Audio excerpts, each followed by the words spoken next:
Appeared back in February. A month later, true crime social media influencer known as Bullhorn Betty started posting videos about the Sebastian case. Well, in July, Sebastian's mother filed an order of protection against Betty.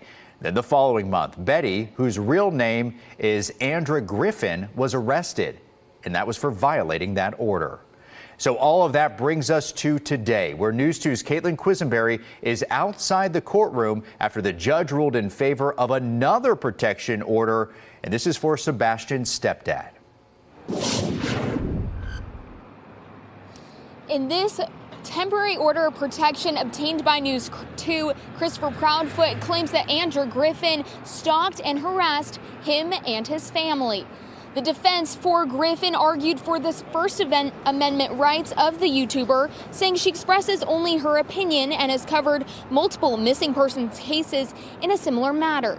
Griffin testified several times, saying she never initiated direct contact with Christopher or had ever met him. In response, the prosecution submitted a 9-minute video as evidence of Griffin's prior YouTube videos. In one of the clips, you can see Griffin as she shares her opinion, saying she indicated Sebastian's mom and dad had the knowledge of how to dispose of a body.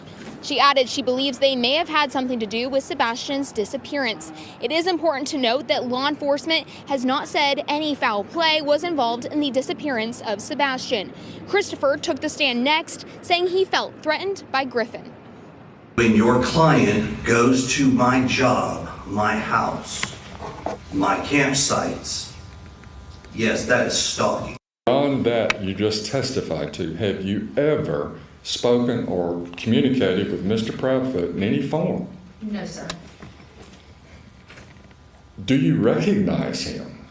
Only by interviews on media as well as alternative media. Are you talking about your interviews or other people? I've never met him in person. After an almost 4-hour hearing, the judge ruled in favor of Christopher Proudfoot's order of protection. At this time, Katie Proudfoot and Sebastian's step-grandparents have all obtained protection orders against the YouTuber. Now, the YouTuber is set to be back in court on November 20th for 6 counts of a protection order violation. In Gallatin, Caitlin Quisenberry, News 2.